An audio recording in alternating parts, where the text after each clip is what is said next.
Hello दोस्तों, कैसे आप लोग। उम्मीद है कि आप लोग अच्छे और स्वस्थ होंगे। गुड मॉर्निंग क्लास, स्वागत है आपके अपने YouTube channel Hindi by HKM sir में। आज का ये वीडियो है वो कक्षा 11 वालों के लिए काफ़ी हेल्पफुल होने वाला है, क्योंकि ये आपका सूरदास जी का भ्रमर गीत है।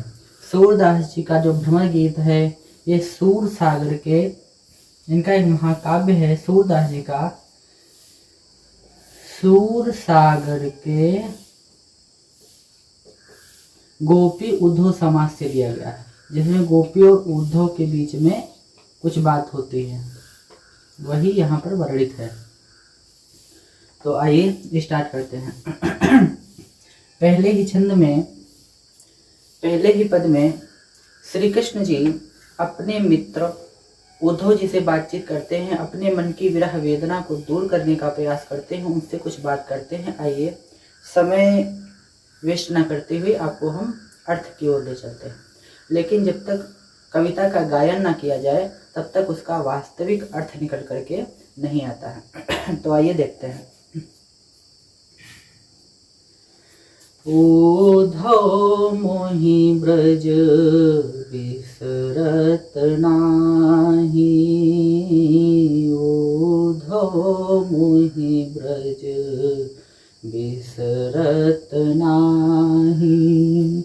हंस सुता की सुंदर कगरी, अरु कुंजन की छाही। उद्धव मोहि ब्रज बिसरत नाही।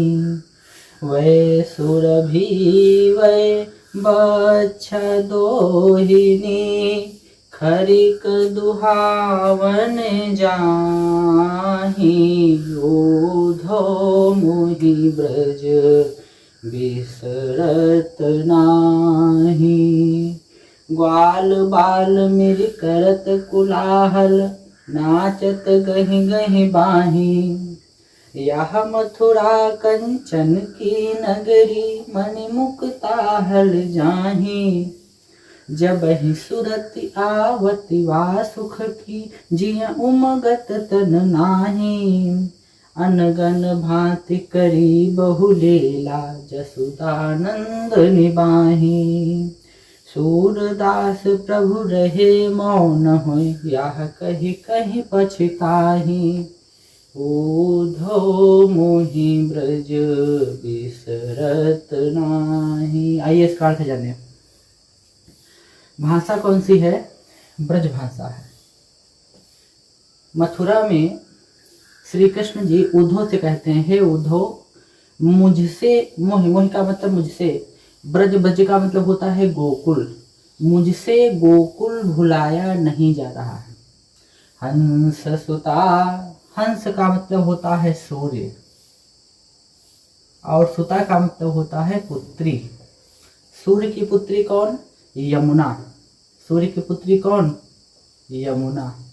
हंस सुता की सुंदर कगरी, अर्थात यमुना का वो सुंदर किनारा, कगरी का मतलब किनारा होता है। अरु कुंजन की छाही, और बगीचों की वो छांव हमसे भुलाई नहीं जा रही है। वै सुरभि, वे गायें, सुरभि का मतलब गायें। वै बच्छ, बच्छ का मतलब होता है बछड़े। दोहिनी, दोहिनी का मतलब होता है दुग्ध पात्र, जिसमें दूध दुहा जाता है। बच्छ अलग है, दोहिनी अलग है। खरिक, खरिक का मतलब होता है गौशाला। दुहावन जाही, जब गौशाले में बछड़े अपनी माता का दुग्धपान करने जाते थे, तो वो स्थान अर्थात गौशाला भी हमसे भुलाया नहीं जा रहा है। ग्वाल बाल मिली करत कोलाहल, जहाँ पर ग्वाय, गायों को चराने वाले, बाल और उनके बच्चे मिल करके शोर किया करते थे। कुलाहल, शोर किया करते थे। नाचत गहि गहि बाही, और नृत्य किया करते थे। कैसे? गहि, गहि मतलब होता पकड़ना, पकड़ पकड़ करके एक दूसरे की बाह नृत्य किया करते थे। गहि, गहि में कौन सा अलंकार है? तो गह गह में पुनरुक्ति प्रकाश अलंकार है, पुनरुक्ति प्रकाश अलंकार है। यह मथुरा कंचन की नगरी, हे उद्धव ये जो मथुरा है वो वास्तव में कंचन की स्वर्ण की नगरी है। मणि मुक्ताहल जाहि, मणि का मतलब मणि होता है, मुक्ताहल का मतलब मोती होता है। मणि और मोतियों से सुशोभित है, लेकिन फिर भी जब ही सूरत आवत वा सुख की, जब हमें याद आती है, सुरति का मतलब होता है याद आती है किसकी, वा का मतलब उस सुख की, उस सुख की याद आती है। जिय उमगत तन नाही, जिय का मतलब होता है हृदय, हमारा हृदय उमड़ पड़ता है परंतु हमारा शरीर वहां नहीं पहुंच पाता है। अनगन भांति करी बहुलीला, अनगन मतलब होता है अनगिनत, जिसकी कोई गिनती नहीं है, अर्थात अनेकों प्रकार से, भांति का मतलब प्रकार, जहाँ पर मैंने बहुत सी लीलाएं रचाई हैं। जसोदानंद निवाही, जिसका निपटारा माता यशोदा और बाबा नंद किया करते थे। सूरदास, सूरदास जी को अंडरलाइन कर लीजिए क्योंकि इन्होंने लिखा है, आपको पद में यही पहचानना है कि किसका पद है। प्रभु रहे मौन है, प्रभु इतना कह करके चुप हो जाते हैं। यह कहीं कहीं पछताहि, इतना कहने के बाद वो पछताने लगते हैं। आई थिंक ये पद आपको समझ में आ गया होगा। उसके बाद दूसरा छंद देखिए, लिखा है बिनु गोपाल बैरी न भई कुंजय, बिना गोपाल बैरी न भई कुंजय, तब वैलता लगत तन शीतल, अब भई विषम ज्वाल की पुंजय, बिनु गोपाल बैरी न भई कुंजय, वृथा बहत यमुना खग बोलत, वृथा कमलि फूलन अली गुंजय, बिन गोपाल बैरी न भई कुंजय। ये अर्थ पहचानते हैं। लिखा है बिना गोपाल के, बिना कृष्ण के ये जो कुंजे हैं, ये जो बगीचे हैं, उपवन हैं, वो कैसे हो गए हैं, बैरिन हो गए हैं।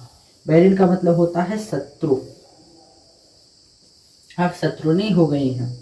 तब वह लता, तब वह मतलब वही लताएं क्या कैसी लगती थी, लगत तन शीतल, शरीर को ठंडक प्रदान करने वाली लगती थी। अब भई विषम, अब वो विषम का मतलब होता है भयंकर। ज्वाल, ज्वाल का मतलब होता है आग की पुंजय, ज्वाल आग की लपटों के समान हो गई हैं। वृथा बहत, व्यर्थ ही बह रही हैं कौन, यमुना, वृथा बहत यमुना, यमुना व्यर्थ में बह रही है। खग बोलत, खग का मतलब पक्षी होता है, पक्षी व्यर्थ में ही चहचहा रहे हैं। वृथा कमल फूल न अली गुंजय, और व्यर्थ ही फूले हुए कमल के ऊपर अली, अली का मतलब होता है भंवरा, भंवरे मंडरा रहे हैं। पवन पान, अनुप्रास अलंकार, पावरण होने की वजह से अनुप्रास अलंकार। पवन पान ये जो हवा है और जो पानी है। घनसार, घनसार का मतलब होता है कपूर। सजीवन, सजीवन का मतलब संजीवन, वनस्पतियाँ, ये जो हवा है, पानी है और संजीवन बूटियाँ हैं, औषधियाँ हैं, ये सब कपूर हो गई हैं, अर्थात गायब हो गई हैं। अब हम, गोपिकाएं कहती हैं, अब हम बहुत दुखी हैं। दधि सुत, दधि का मतलब दही, सुत का मतलब पुत्र। अब दही का पुत्र कौन, चंद्रमा। दही का पुत्र कौन, चंद्रमा। चंद्रमा की किरणें किसके समान हो गए हैं, भानु भाई, भानु का मतलब होता है सूर्य, सूर्य के समान जला देने वाली हो गए हैं। भुंजय, भूंज देने वाली हो गई हैं। यह उद्धव कहियो माधव से, हे उद्धव ये माधव से, ये कन्हैया से जाकर के कह देना, मदन मारी, मदन पर्यायवाची है कामदेव का, मारी किन्हीं हम लुंजय, हमने कामदेव को मार करके अपंग कर दिया है। लुंजय का मतलब होता है अपंग। सूरदास, अंडरलाइन कर लीजिए, इसी से आपको पहचानना है। प्रभु तुम्हारे दरस को, हे प्रभु तुम्हारे दर्शन के लिए मग जोवत, मग का मतलब होता है रास्ता, जोवत, जोवत का मतलब देखना, रास्ता देखते देखते आँखियाँ भई छुन जाए, आँखों में तो झाइयाँ पड़ गई हैं। नेक्स्ट देखिए थर्ड जो है हा वर्ण, हा वर्ण, हा वर्ण की आवृत्ति के कारण यहाँ पर अनुप्रास अलंकार हो गया है। जहाँ पर वर्णों की आवृत्ति बार बार हो अनुप्रास अलंकार होता है। हमारे हरि हारिल कील करी, मन क्रम वचन नंद नंदन उर, यह दृढ़ करी पकरी। हमारे हरि हारिल कील करी, जागत सोवत स्वप्न दिवस निशि, कान्ह कान्ह जकरी। हमारे हरि हारिल कील करी, हमारे जो हरि हैं, हमारे जो ईश्वर हैं, वो हारिल की लकड़ी के समान हो गए हैं। जैसे आकाश में आपने देखा नहीं होगा लेकिन सुना होगा, आकाश में एक हारिल नाम का पक्षी है। उस पक्षी को लकड़ी से बहुत लगाव है, प्रेम है। जब वो आकाश में उड़ता है तो अपने पंजों में लकड़ी को दबाए रखता है, और जब वो जमीन पर पानी पीने के लिए उतरता है तब भी वो लकड़ी को दबाए रखता है। तो जितना प्रेम हारिल नाम के पक्षी को उस लकड़ी से है, उतना प्रेम हम गोपिकाओं को कन्हैया से है। मन क्रम, मन से, कर्म से, वचन से, वाणी से, नंद नंदन, नंद बाबा का नंदन, नंद बाबा का पुत्र अर्थात कन्हैया, कन्हैया को उर, उर का मतलब हृदय, हमने हृदय में बसा लिया है। यह दृढ़ करी पकड़ी, और बड़ी मजबूती से हमने पकड़ करके उनको रखा है। और कहाँ? अपने उर में, हृदय में। जागत सोवत, जागते हुए, सोते हुए, स्वप्न, सपने में, दिवस, दिन में, निश, रात में, कान्ह कान्ह जकड़ी, हम तो कन्हैया कन्हैया पुकारा करते हैं। कान कान में पुनरुक्ति प्रकाश अलंकार है। सुनत जोग लागत है ऐसो, हे उद्धव ये जो तुम योग साधना की बात लेकर के आए हो, वो हमको सुनकर के ऐसे लगता है मानो, यहाँ पर उत्प्रेक्षा अलंकार है, ज्यों हो त्यों हो वहाँ उत्प्रेक्षा अलंकार हो जाता है, रूपक नहीं है। कड़वी ककड़ी, जैसे मुझको किसी ने कड़वी ककड़ी खिला दी हो। सुतो व्याधि हम को ले आए, ये कौन सी व्याधि, ये कौन सा संकट, कौन सी बाधा हमारे पास लेकर के तुम चले आए। देखी सुनी न करी, ना मैंने योग साधना को देखा है, ना सुना है, ना इससे पहले कभी किया है, और ना हम करना चाहते हैं। यह तो सूर, सूरदास जी को अंडरलाइन कर लीजिए, उन्हीं का पद है। यह तो सूर तिन्हई ले सौंपो, उनको ही वापस कर दीजिए, सौंपो, सौंप दीजिए। जिनके मन चकरी, जिनके मन चक्कर चाली होते हैं, अर्थात जिनके कई सारे मन होते हैं। हमारे पास तो एक ही मन है। हाई स्कूल में आपने पढ़ा होगा, ओधो मन नभे 10-20, एक हुतौ तो गयो श्याम संग को अवराधे ईस। खैर, जो चौथा पद है उसको देखिए। उद्धव जोग जोग हम नाही, उद्धव जोग जोग हम नाही। अबला सार ज्ञान कहाँ जाने, कैसे ध्यान धराही। तेई मूंदन नैन कहती हूँ, हरि मूरत जिनि माही। ऐसी कथा कपट की मधुकर, हम ते सुनी न जाही। उद्धव जोग जोग हम नाही, हे उद्धव हम योग जोग के योग्य नहीं हैं। एक यहाँ पर देखिए आपका हो जाएगा कौन सा अलंकार, यमक अलंकार हो जाएगा, क्योंकि एक जोग का मतलब है योग और दूसरे जोग का मतलब है योग्य, जिसको आप इंग्लिश में एलिजिबल कहते हैं। हम योग के योग्य नहीं है, योग साधना के योग्य नहीं है, हम योग नहीं जानते हैं। अबला, एक तो हम बलहीन स्त्री, सार ज्ञान, ज्ञान के तत्व को, सार का मतलब तत्व, कहाँ जाने, हम क्या जाने। कैसे ध्यान धराही, और कैसे उस ईश्वर का ध्यान रखा जाता है हम ये नहीं जानते हैं। तेई, तेई का मतलब ऊन, ब्रज भाषा है। मूंदन, मूंदन का मतलब बंद करना। नयन, नयन मतलब आंखें, उन आंखों को बंद करने की बात करते हो। हरि मूरत जिनि माही, ईश्वर की छवि जिसमें समाई हुई है। ऐसी कथा कपट की मधुकर, हे मधुकर, मधुकर का मतलब होता है भंवरा। भंवरा शब्द प्रयोग हुआ है उद्धव जी के लिए। हे उद्धव, ये जो तुम्हारी कपट रूपी बातें हैं, ये जो तुम्हारी छल रूपी बातें हैं, रूपक अलंकार हैं, हम तय सुनी न जाए, हमसे सुनी नहीं जाएंगे। श्रवण चीर सिर जटा बंधावहूं, क्या चाहते हो? कानों को चीर करके संतों की तरह, श्रवण चीर, कानों को चीर ले, सिर, सिर के ऊपर जटा बंधावहूं, 2 4 5 मंजिल का हम जूड़ा रख लें। ये दुख कौन समाही, भला ये दुख किसको पसंद आएगा।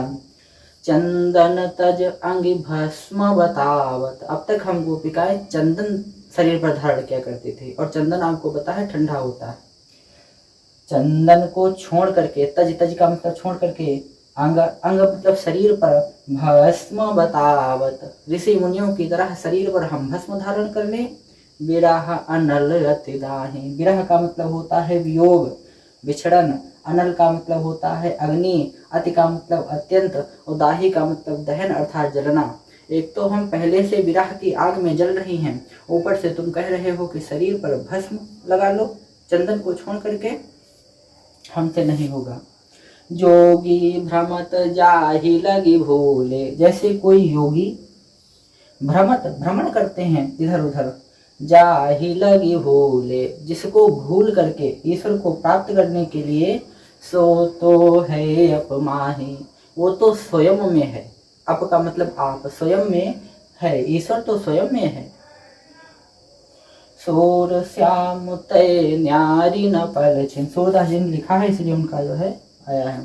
श्याम तय, श्याम मतलब कन्हैया, कन्हैया से हम अलग नहीं होंगे, न्यारी का मतलब होता है अलग नहीं होंगे।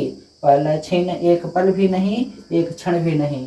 ज्यों घटते पर छाही, जैसे, घट का मतलब होता है शरीर, जैसे शरीर से परछाई को अलग नहीं किया जा सकता, वैसे हम कन्हैया से अलग नहीं होंगे। आइए नेक्स्ट छंद देखें, 5वां छंद। लरिकाई कौ प्रेम कहौ अली, कैसे छूटते, कैसे छूटते। कहा कहूँ ब्रजनाथ चरित अंतर्गति लूटते। वह चितवन वह चाल मनोहर, वह मुस्कान मंद धुनि गावनी। नटवर भेष नंद नंदन को, वह विनोद वह वन ते आवनी। चरण कमल की सौह करती हूँ, यह संदेश मोहि विष सम लागत। सूरदास पल मोहि न बिसरति, मोहन मूरति सोवत जागत। बहुत प्यारा छंद है। लरिकाई, लरिकाई का मतलब होता है बचपना, बचपन। लरिकाई कौ प्रेम, बचपन का प्रेम। अब आप लोग गाना मत गाने लगना, भूल नहीं जाना रे, वो नहीं है। लरिकाई कौ प्रेम कहौ अली, अली का मतलब होता है भंवरा, और यहाँ भंवरा कौन है? उद्धव जी का। हे उद्धव, आप ही बताइए क्या बचपन के प्रेम को कैसे हम छोड़ दें, कैसे भुला दें हम। कहा कहूँ, क्या कहें? ब्रजनाथ, ब्रज के स्वामी, ब्रज के नाथ, जिनका चरित्र अंतर्गत लूटत, अंतर मन को लूटने वाला है। वह चितवनी वह चाल मनोहर, चावरण की आवृत्ति होने के कारण यहाँ पर अनुप्रास अलंकार है। वह चितवनी, वह तिरछी नजर, वह चाल मनोहर, और भगवान की मन हरण करने वाली चाल। वह मुस्कान मंद धुनि गावनी, और उनका मंद ध्वनि में गाना और मुस्कुराना। नटवर भेष नंद नंदन को, और भगवान का अनोखा भेष, किसका? नंद नंदन, नंद बाबा के नंदन अर्थात नंद बाबा के पुत्र अर्थात श्री कृष्ण। श्री कृष्ण का वह अनोखा वेश, वाह विनोद वह प्रसन्नता, वाह वर्णते आवन। शाम को जब गाय चरा करके वापस आते थे वह दृश्य हम कैसे भूल जाएं। चरण कमल की सौह करती हूँ, कमल रूपी चरणों की कसम खाती हूँ। रूपक अलंकार है, योजक चिन्ह है बीच में, इसलिए रूपक अलंकार है। कमल रूपी चरणों की मैं सौह करती हूँ, कसम खाती हूँ। यह संदेश, ये जो तुम संदेशा लेकर के आए हो कि ईश्वर को भूल जाओ, योग साधना में लग जाओ। मोहि, मोहि का मतलब मुझे, विष सम लागत, विष का मतलब होता है जहर, सम का मतलब होता है समान। इस पंक्ति में उपमा अलंकार है, सम से सीकर सरी समाना अगर आ जाए तो उपमा अलंकार होता है। मुझे जहर के समान लगता है। सूरदास, सूरदास जी को लाइन कर लीजिए। पल मोहि न विसरत, मुझसे एक पल भी नहीं भुलाए जाते हैं। मोहन मूर्ति सोवत जागत, उनकी जो मनहरण मूर्ति है, उनको जो प्यारी छवि है उनके, ना जागते हुए ना सोते हुए किसी भी हाल में हम उनको भुला नहीं सकते। आइए लास्ट छंद है, इसको देख लीजिए। जब उद्धव जी चलने लगे तो कहने लगे अच्छा थोड़ा हम तुमसे बातचीत कर लें। तो वही बातचीत में कहा इस पद में, कहत कत परदेसी की बात, मंदिर अरघ गयो बदि हम सो, हरि आहार चल जात। बहुत इंपॉर्टेंट है और बहुत कठिन है, सिर्फ देख लीजिए। ससि रिपु बरस सूर रिपु जोगबर, हरि रिपु कीन्हो घात, मघ पंचक लय गयो सावरो, ताते अकियतुलात। कहत कत परदेसी की बात, करें हे उद्धव,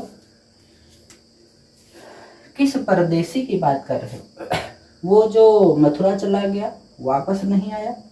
मंदिर आराधि, आराधि का मतलब होता है अर्ध, इधर समझिए। अर्ध का मतलब होता है अर्ध, अर्ध का मतलब आधा। मंदिर का आधा भाग, मंदिर आराधि, जिसको आप कहते हैं पक्खा, और पक्खा से बना पखवाड़ा, और पखवाड़ा होता है 15 दिन का।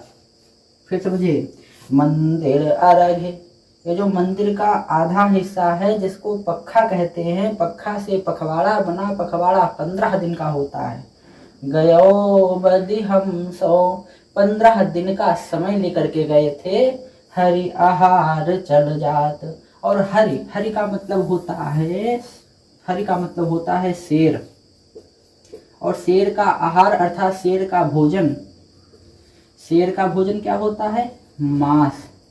शेर क्या खाता है? मांस खाता है, और मांस से बना महीना, एक महीना बीत गया है। फिर समझिए, मंदिर आराधि, मंदिर का आधा हिस्सा अर्थात पक्खा, पक्खा से बना पखवाड़ा, पखवाड़ा होता है 15 दिन का।